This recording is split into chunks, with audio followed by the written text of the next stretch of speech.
Y'all wish to make a PNGtuber, but you're unsure where to begin? Fortunately for y'all, I have made one. However, what is a PNGtuber exactly? A PNGtuber is a collection of 2 to 4 drawings that are puppeted by your voice. You can alter your attitude by pressing different hotkeys as the files move through your illustrations. Although, this is for Windows. I'm giving a tutorial for Windows. But there is an Android app that functions similarly. It is called Prism Live Studio. Alright, which I will show up on the screen right now.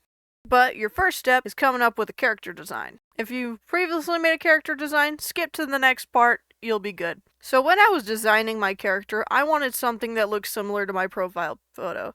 So I came up with this design. This is my guy I use quite often, along with this one, because, you know, it looks pretty dang good. I personally already knew what I wanted on the terms of character design. So before you guys go into just making a PNGtuber, you gotta figure out what design works for you. Okay?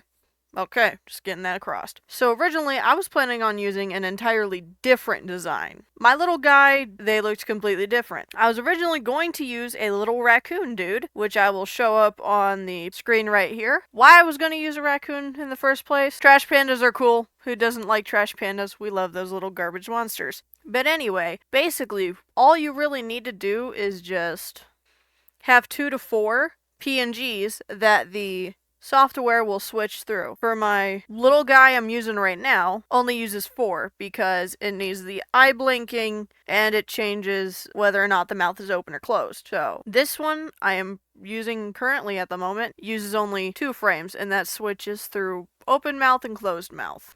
Okay, and I will give you a walkthrough of how this one works, actually. So you have your microphone settings. It shows you what microphone you wish to use, what shortcut you want to use, if you want to have noise reduction, if any at all. This is the program setting. You can change it to whatever language. There's English, Spanish, Portuguese. That's all the IU. That is the avatar settings. But yes, you can basically change it by these hotkeys. And if you want to delete it, you can. You can also make your little character jump. That is what I do here. If I don't want him to jump, I don't want him to jump. If I do want him to jump, I'm gonna make him jump. You can either export an image or you can replace an image. So that way you're not confused in case you need to redo one of your little emotes you have on here because you accidentally put the wrong thing on the wrong image loader. Here are the state properties. The blinking intervals are pretty dang nice. You can have it smooth, you can have a name state, and you can check out the blank duration. You can make them blink very slow or very quickly. I like to keep mine around a good, but right there. Yeah, that seems nice. But yeah, you can have, I'm pretty sure, as many as you want. I currently have around 7. You can change the backgrounds for anything you need. You can change it for whatever type of color you want. Oh, wow, Carmela Densan. Okay. You can also change how big or small you want them. You shift where they are. But yeah, anyway, that was it for this tutorial.